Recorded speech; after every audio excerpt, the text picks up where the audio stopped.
I'm going to be sharing my Kuretake Art Nouveau sketchbook with you because I want to paint this little charming guy today.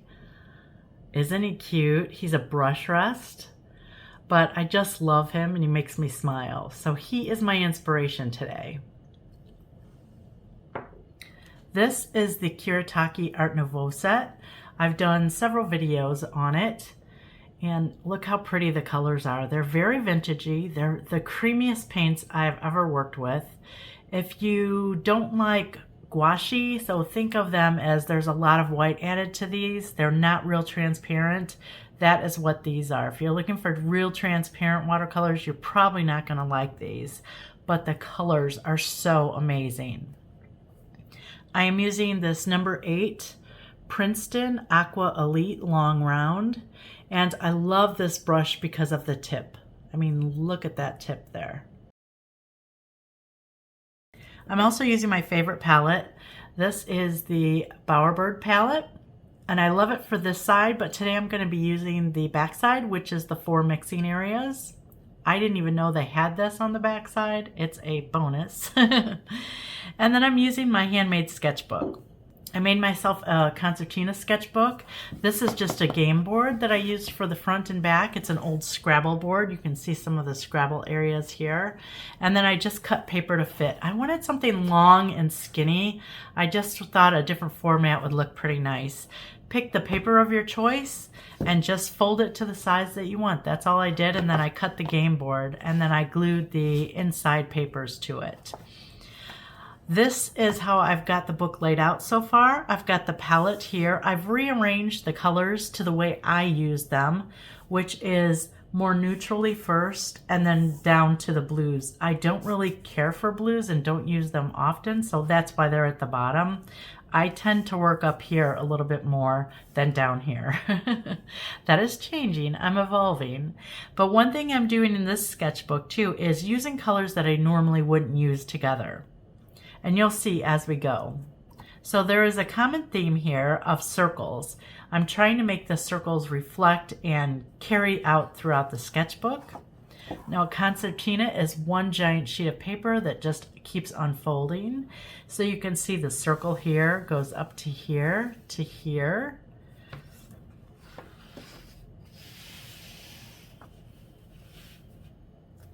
From here to here. From here to up here. You see how the movement is just kind of carrying your eye. And then we come to this page here. And because of the arc here, I've got 2 circles drawn here and then a giant circle here. This is the big circle here. And that's where my little guy is. He's swinging right in the middle of that circle right there. So isn't that going to be cute?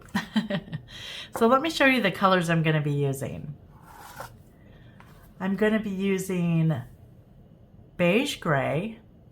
It's kind of a grayish color. I've got coral pink here and old mauve. Those are going to be the connecting circles to what's already existing. I've got Venetian red. I've got saffron yellow, and I've got pale aqua. So these are going to be different colors for me to play with. Think of the Venetian red, the saffron yellow, and this blue. They're going to be a little interesting to mix, so I'm anxious to see what is going to happen with that. I don't try anything out beforehand. You get to just see it with me as it forms.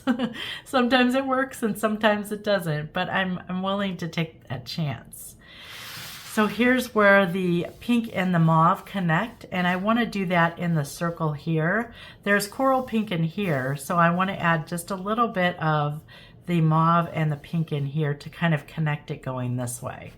I think it's important that you see me mix the colors more so than grab the colors. I'm going to be working all around so that everything has a chance to dry as I go. I know the first thing I want to do is get some of the pale aqua onto this little hippo guy. Now look at this. I'm not wetting or anything. It's just from the water of my brush. It's just so creamy. A lot of people put water on this first, but you really do not need to. It's just so beautiful.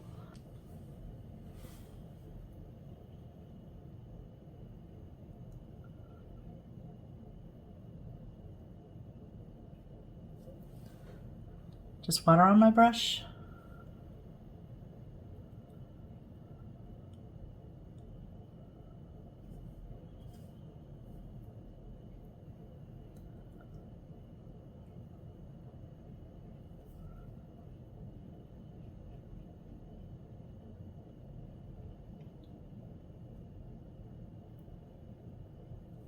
Just take your time and be deliberate with your shapes. I have a lot of people say that I've made them slow down, and you know, you need to when you're painting something, especially as small and delicate as this is. You don't want to rush through it. It's not a contest of finishing first.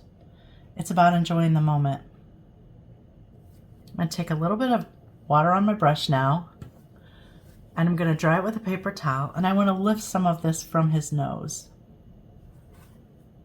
Just a little bit of that color. So he has a little bit of value up there. And that ear. Going to take a little bit more.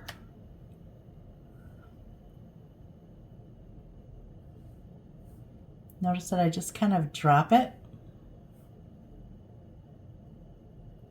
Gives me a lot of texture on my pieces.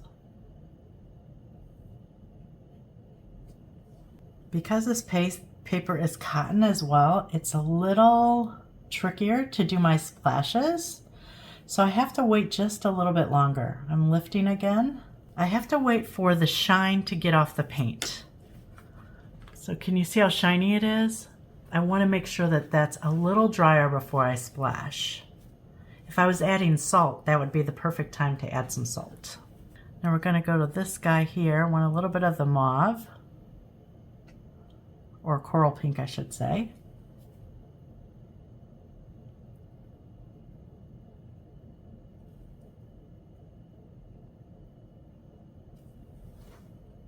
And this one here, I want to do old mauve,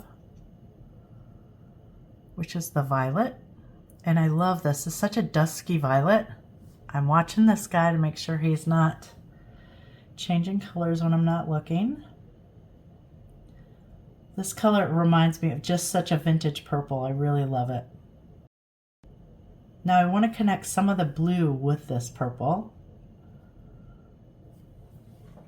Rinsing my brush, going into the pale again.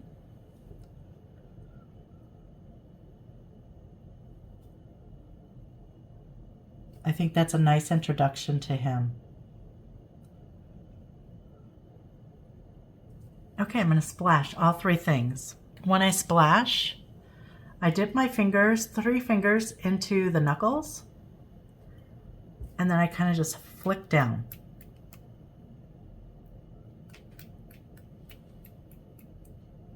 If you get water into where you're going to go, like I'm going to the sun yet next, I'm just going to blot it with paper towel, make sure. Okay, the sun I'm going to do in saffron yellow. I get a nice little puddle in there. I'm going to wet the sun first. I actually want it brighter in the middle, and I want it to fade as it goes out to the outer edges. When you're using cotton paper and you're dampening your paper, you want to let it absorb first a little bit to let the water soak in so there's no standing puddles, and then come back and do another coat of water.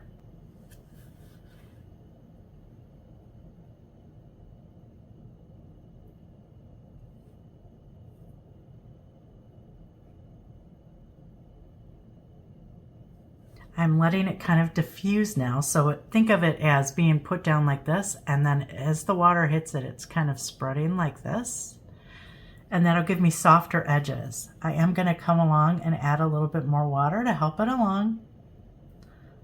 Nothing wrong with that. I just want to keep that nice dark spot right there.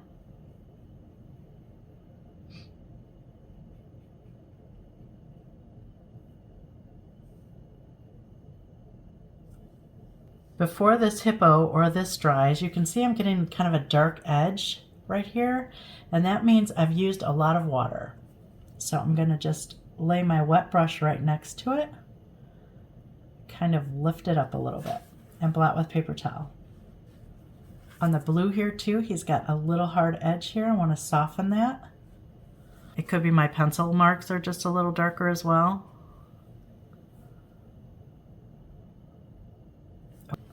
We've got these little mushrooms up here. Now that I want to try with a little bit of this beige gray, and I want to look at the coral pink with that, see what color that is. Yeah, that's kind of nice. It dulls it down so it's not as bright as this, which is what I want.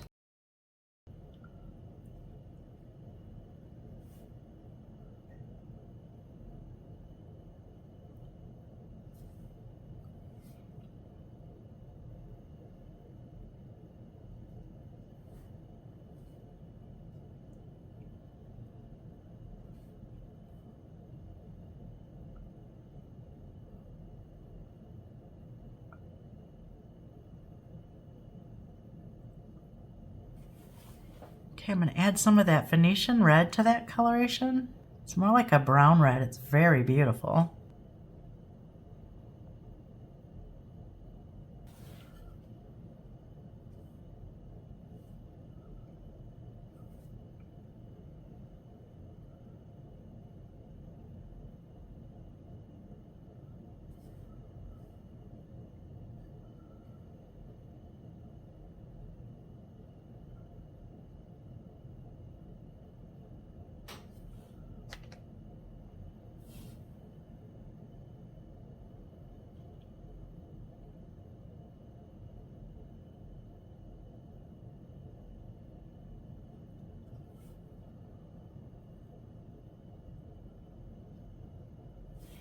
I'm going to take just some of that coral pink by itself now.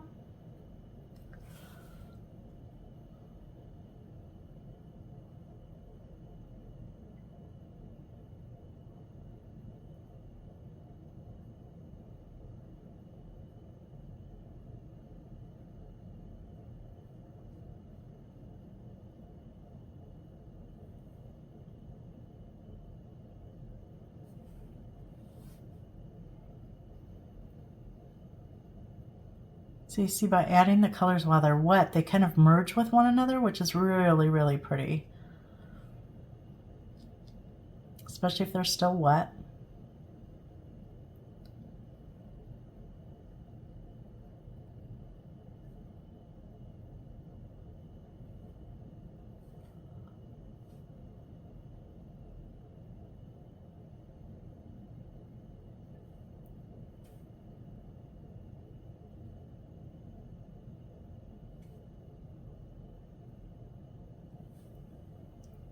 A little bit more of that Venetian. I like the darkness that that's giving it.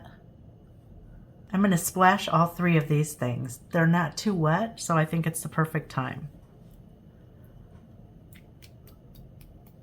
Now I want you to see too that the coral pink that I added last here was the same bright pink that I added here. So they kind of connect, but look how different because of the colors that I mixed them with. Because I mixed them with the Venetian red and the beige gray, they turned out a lot more brown. So it's giving that color a different life over here. I want to just brighten this one a little bit more with the coral, and this one here a little bit with the purple.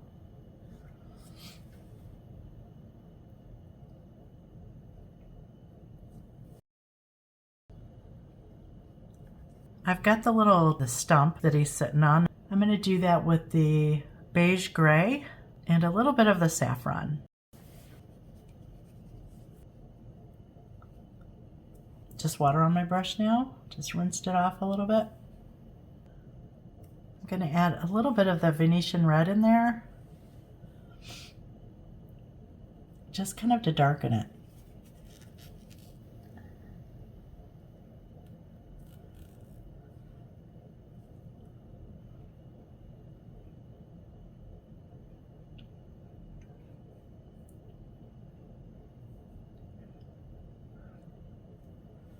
While that's drying, I'm going to touch a little bit more Venetian red up in here for these mushrooms, just to really deepen underneath the cap. You can see I needed more water there, so just water on my brush. Let's pull that down and soften it.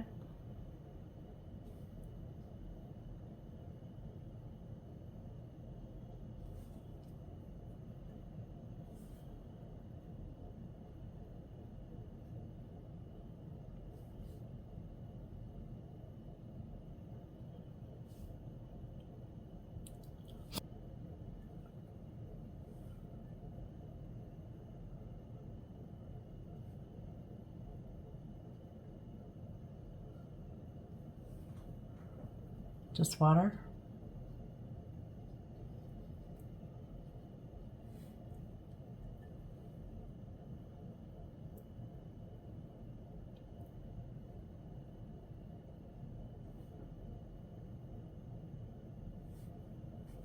Okay, I'm going to add some of the pale aqua here, and I need to shade this guy, so I'm going to try a little bit of the beige gray. Let's see what that does. Makes it nice and dirty. See how it just took away the brightness of the pale aqua?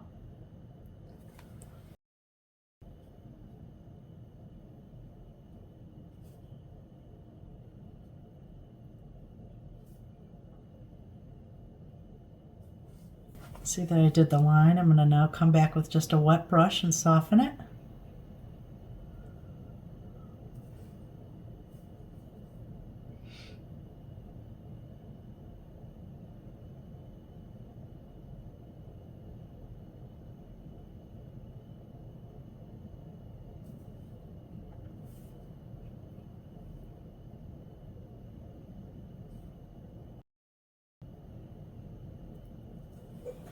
I'm going to put a little bit of the coral pink.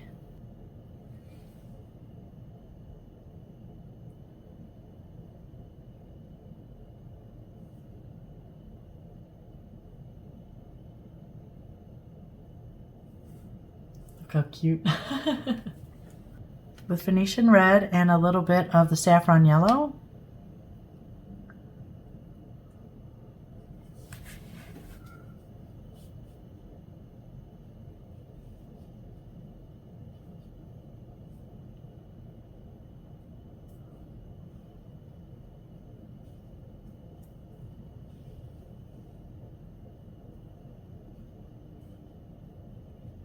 I'm just going to blot with my paper towel here. Take some of that off and add some water drops. Want to go a little deeper now on my hippo here. So with the blue and the brown, or gray I should say.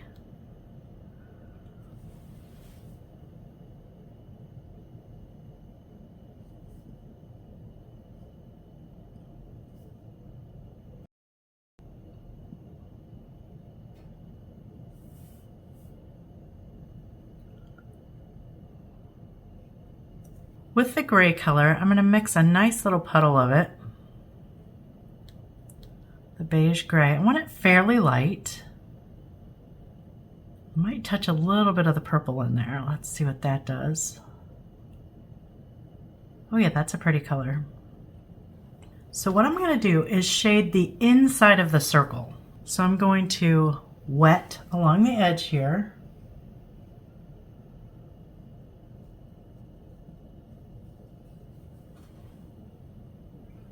Watch my brush, it lays completely flat, right? So I'm laying it down.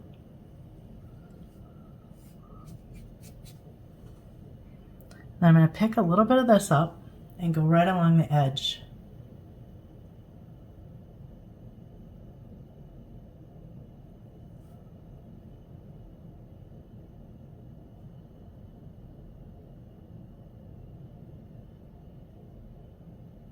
I'm pushing the color into the edge. I'm not starting at the edge. When you start at the edge, it makes a little harsher line. I don't want a harsh line. I want a soft line. Coming in with just water now, and I'm going to soften those.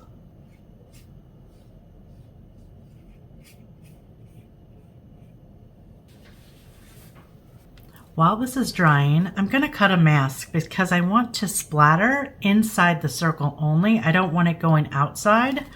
So what I'm going to do is just lay this down. This is what I use to trace my big sun, or sorry, my circle. And then I need to cut that circle out. So you see there's the mask now. I want to take some of that sun and make it sparkle. So that was just saffron yellow. I'm going to add a lot of water to it. And now I'm going to tap my brush on the pencil here.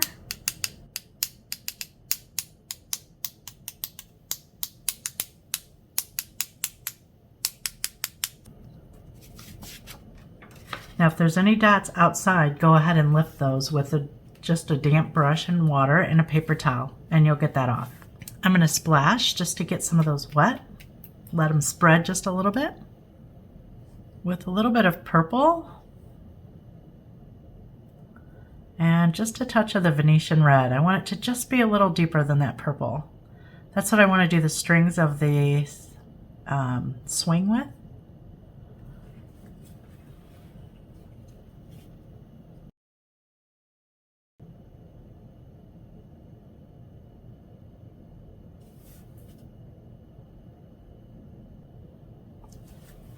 I'm actually just going to take my brush and go along the lines and break it up and kind of blot. I don't want it to have a solid line. I like to break it up so that it's a little lighter in some spots.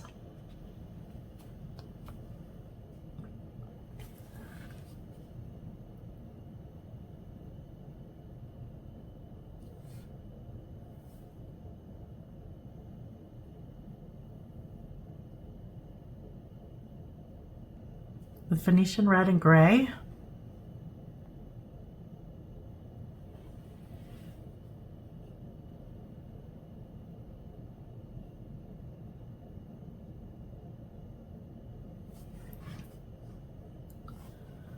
With that same color, I'm going to add a little bit of darkness down here in the tree.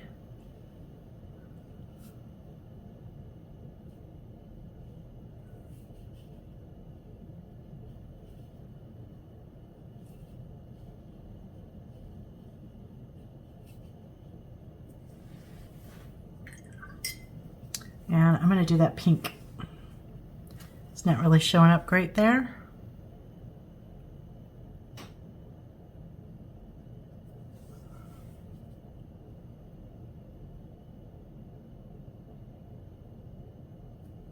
There we go.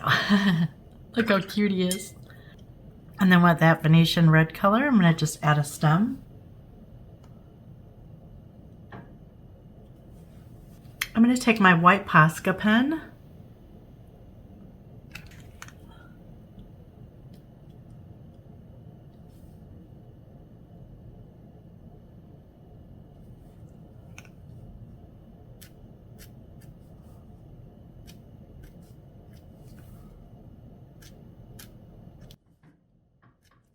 and that's it. He's finished. Look how cute he is.